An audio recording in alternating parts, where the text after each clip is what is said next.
Hello everyone, my name is Vivek Sharma and आज के इस वीडियो में we will be discussing about four major article.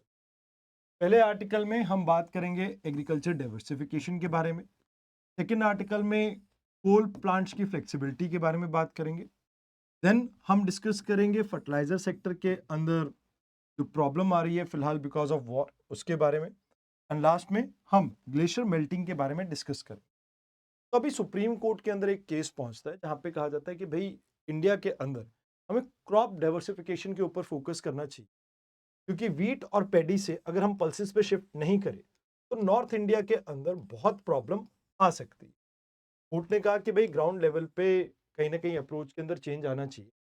अब क्रॉप डाइवर्सिफिकेशन क्या होता है, जहां पे आप एक ऐसी एग्रीकल्चर प्रैक्टिसेस को फॉलो करते हैं जहां पे आप वैरायटी ऑफ क्रॉप्स को एक गिवन एरिया के अंदर ग्रो करते हैं इंस्टेड ऑफ वन और टू।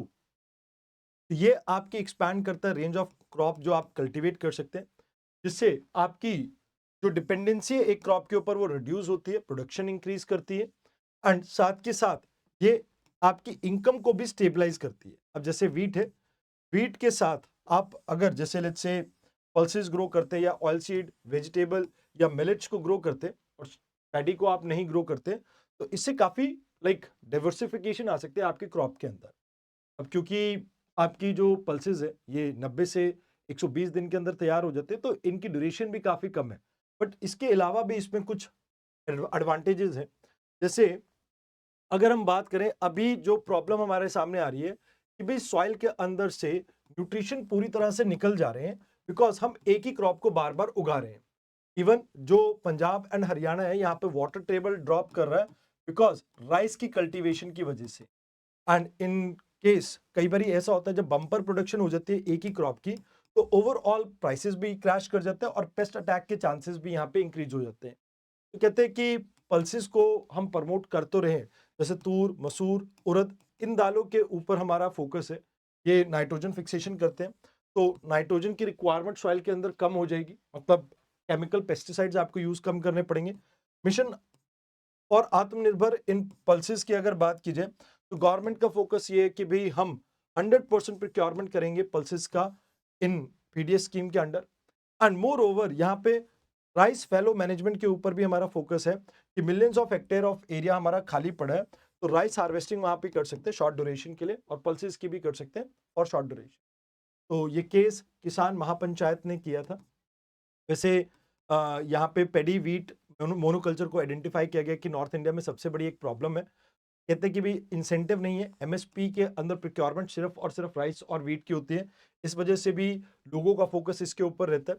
टाइमली सेल की भी एक प्रॉब्लम रहती है एंड मोर ओवर इंटरनेशनल जो इंपोर्ट है उससे भी कंपटीशन काफी टफ है। कहते हैं कि भी नाइट्रोजन फिक्सेशन में तो आपकी हेल्प करेगा ही करेगा, वाटर भी कंजर्व होगा एंड हम कहीं ना कहीं मैक्रो और माइक्रो दोनों न्यूट्रिएंट्स को यहाँ पे इंश्योर कर पाएंगे अपने फूड क्रॉप्स के अंदर। क्योंकि पल्सेस की बात करें तो प्रोटीन का अच्छा खासा सोर्स है, तो जो आपकी माल नरिशमेंट देखने को मिलती है हम उसको भी दूर कर पाएंगे।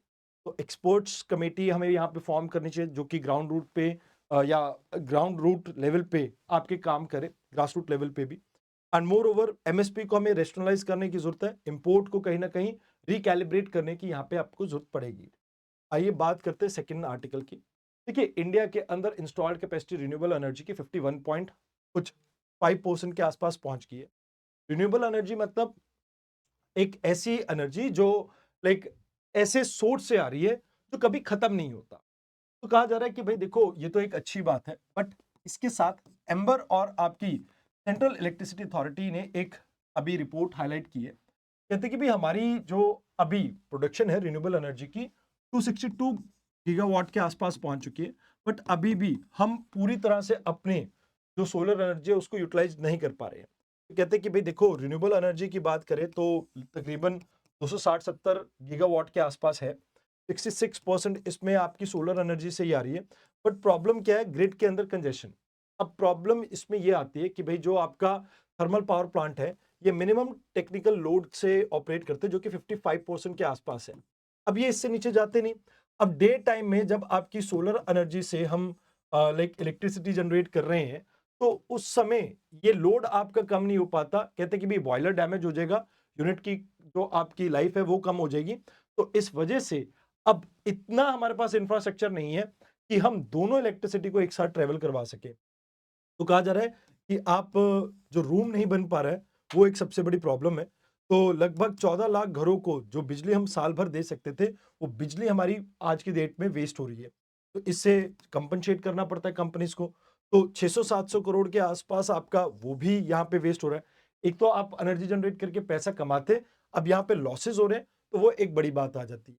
तो कहते हैं कि भाई अभी हमें अपनी लाइक कुछ कैपेसिटी के अंदर वर्क करना पड़ेगा, जहाँ पे रैंप डाउन एट नून, कि भाई सोलर एनर्जी के लिए हम जगह बनाएं, और रैंप अप आफ्टर सनसेट, जहाँ पे सोलर एनर्जी जब डिसअपियर करती है तो उसके बाद वापस से कोल के ऊपर हम स्विच कर सके। इसके ऊपर हमारा फोकस होना चाहिए। एंड मोर ओवर 40% लोड पे भी ये ऑपरेट कर सके, इसके ऊपर हमारा फोकस होना चाहिए। इसके लिए आपको चाहे इंसेंटिव देने पड़े, टेक्नोलॉजी को रेट्रोफिट करके उसको अच्छे से ऑपरेट करना हो, वो भी आपको यहाँ पे करना पड़ सकता है। तो आइए अब बात करते हैं फर्टिलाइजर सेक्टर की, क्योंकि इस साल हमारा जो बजट है वो पूरी तरह से हिलने वाला है, क्योंकि सब्सिडीज जो हम प्रोवाइड कर रहे हैं वो 2 लाख करोड़ से ऊपर जाने वाले हैं। मिडिल ईस्ट में क्राइसिस है, जिसकी वजह से हमारे लिए प्रॉब्लम आ रही है। तो कहते हैं वैसे तो हम आत्मनिर्भर भारत को पुश कर रहे हैं, हम ऑलमोस्ट 87% यूरिया खुद से बनाते हैं। मोर ओवर हम 50% पोटेशियम एंड फॉस्फेट का जो प्रोडक्शन है डोमेस्टिकली कर रहे हैं। अब मतलब 50% से इंक्रीज किया हमने प्रोडक्शन। बट अगर हम बात करें यहाँ पे एमओपी की या डाई अमोनिया फॉस्फेट की, इसके लिए आज भी हम बहुत ज़्यादा फॉरेन सोर्सेज के ऊपर डिपेंडेंट है। कहते कि अभी अगर हम बात करें तो इंडिया गल्फ कंट्रीज से अपना जितना भी यूरिया लाता है वो 60% आता है। अब गल्फ कंट्रीज में वॉर की वजह से थोड़ी प्रॉब्लम देखने को मिल रही है। नेचुरल गैस की सप्लाई भी आपकी थोड़ी आप कह सकते हो वॉलेटाइल हो गई है। अब क्योंकि प्राइसेस आपके पुश हुए एलएनजी के, यानी लिक्विफाइड नेचुरल गैस के, तो इससे जो कॉस्ट ऑफ प्रोडक्शन है वो भी इंक्रीज हो रही है। तो कहते हैं कि हमने बजट में एस्टिमेट किया था कि 1.7 लाख करोड़ की हमारे को रिक्वायरमेंट होगी, अब ये बढ़ा के 2 लाख करोड़ के आसपास हो गया। एंड सप्लाई चेन के अंदर भी काफी सारे लीकेजेस वगैरह आपको देखने को मिलते हैं सब्सिडी सिस्टम में। ऑलमोस्ट इसकी वजह से भी कॉस्ट 20% इंक्रीज हो जाती है। कहते हैं फूड सिक्योरिटी को इंश्योर करना है तो आपको जरूरी है कि इन चीजों के ऊपर फोकस करो। एंड बैलेंस करना पड़ेगा हमारे को फर्टिलाइजर को, क्योंकि यूरिया चीप है बट कहीं ना कहीं इसमें नाइट्रोजन और फॉस्फेट का ओवर यूज रहता है, जिसकी वजह से हमारे को प्रॉब्लम ये रहती है यूट्रोफिकेशन। कहते हैं वन नेशन वन फर्टिलाइजर के नाम से हमने भारत नाम से एक ब्रांड बिल्ड किया। मोर ओवर प्रणाम स्कीम के अंडर हम कोशिश कर रहे हैं कि केमिकल फर्टिलाइजर के ऊपर अपनी डिपेंडेंसी को कम कर सके। हमने नैनो यूरिया और नैनो डाई अमोनिया फोस्फेट के प्लांट्स बिल्ड किए। एंड ग्रीन अमोनिया के ऊपर भी हमारा यहाँ पे फोकस है। बट यहाँ आपको ये समझना होगा कि हमें अब अगर सिक्योरिटी इंश्योर करनी है तो फर्टिलाइजर इन्वेस्टमेंट फंड क्रिएट करना पड़ेगा, जिसमें हम कोशिश कर सके कि कैसे ओवरसीज में एसेट को प्रिक्योर किया जा सके एंड माइनिंग प्रोजेक्ट्स को हासिल किया जा सके ग्लोबल लेवल पे। एडिशनली बेनिफिट ट्रांसफर के ऊपर भी हमें फोकस करना चाहिए, ताकि जो 20% आपका हाइक सिर्फ और सिर्फ करप्शन की वजह से उसको हम रिड्यूस कर सके।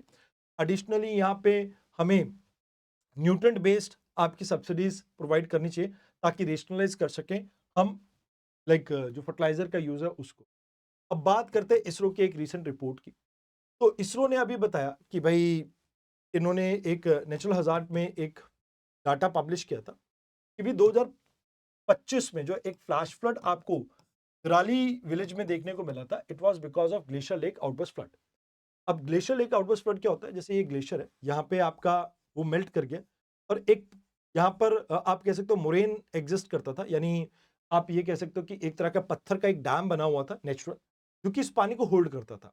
अब जब ये टूट गया तो एकदम से ये पानी नीचे की तरफ बह गया, और इसकी वजह से डाउनस्ट्रीम में फ्लडिंग आ गई। तो कहा जाता है कि भाई ये पिछले 2 दशकों में बहुत तेजी से एक्सपैंड करे, ऑलमोस्ट 33% का इंक्रीज देखने को मिला। अब ज्यादातर ये मोरेन डैम्स हैं, मतलब जो आपकी डिब्रीज वगैरह है, उससे बने हुए डैम्स हैं, तो कोई स्ट्रक्चरल इंटीग्रिटी नहीं है, कभी भी ये टूट जाते हैं। तो इसकी वजह से थोड़ी प्रॉब्लम ज्यादा हो जाती है। एंड कहीं कभी भी जैसे अवलांचेस आ गए या आपकी एक्सट्रीम मानसून आ गया, क्लाउड बर्स्ट वगैरह आ गया, तो उस केस में जल्दी से टूट जाते हैं, जिसकी वजह से नीचे फ्लैश फ्लड्स आ जाते हैं। तो कहते हैं कि धरौली जो फ्लड है वो एक तरह का टिपिकल आपके ग्लेशियर लेक आउटबर्स्ट फ्लड जैसा नहीं था, बट यहाँ पे जो आइस पैचेस एविएशन के थ्रू जो प्रॉब्लम क्रिएट हुई थी उसकी वजह से प्रॉब्लम है। मतलब क्या होता है कि भाई जैसे नाइफ क्या होता है, जैसे लेट्स से आपके एक रॉक स्ट्रक्चर है, तो उस रॉक स्ट्रक्चर के ऊपर बर्फ है। बर्फ आपकी ठंडी गर्म होती है, जैसे धूप के टाइम पे पिघलती है, फिर रात को जम जाती है। तो इससे रॉक के अंदर क्रैक बिल्ट होते हैं। धीरे-धीरे वो रॉक इरोड होती है और जब वो रॉक इरोड होती है तो उससे प्रॉब्लम ये क्रिएट होती है। तो यहाँ पे कहा जाता है कि भाई देखो, एक तो टेम्परेचर सेंसिटिविटी की वजह से आपकी जो रॉक्स हैं वो एक्सपोज़ होती हैं एंड जिसकी वजह से इरोजन होती है। इरोजन की वजह से ये प्रॉब्लम आपकी यहाँ पे क्रिएट हुई थी। तो कहा जाता है चैलेंजेस हमारे सामने ये है कि हम overall early warning system glacier lake outburst flood के लिए तो रखे हुए हैं, बट ओवरऑल क्रायोस्फीयर की इंस्टेबिलिटी के ऊपर हमारा फोकस नहीं है। मोर ओवर हमने यहाँ पर भी श्रीकंठ जो एरिया जो ग्लेशियर है उसकी प्रॉपर मॉनिटरिंग नहीं की थी और उसकी मॉनिटरिंग के लिए हमें हाई रेजोल्यूशन, क्योंकि छोटा ग्लेशियर है तो हाई रेजोल्यूशन के कुछ सैटेलाइट्स लगेंगे जो कि अभी हमारे पास नहीं है। कहते हैं कि भाई देखो, आपको यहाँ पे डिजास्टर प्रिपेयर्डनेस के ऊपर तो फोकस करना होगा, बट अपने अर्ली वार्निंग सिस्टम को भी और बेटर करना होगा, जिससे रिजल्ट आपके और बेटर रह सके। आज की डिस्कशन में इतना ही था। होप आपको डिस्कशन लगी हो। धन्यवाद।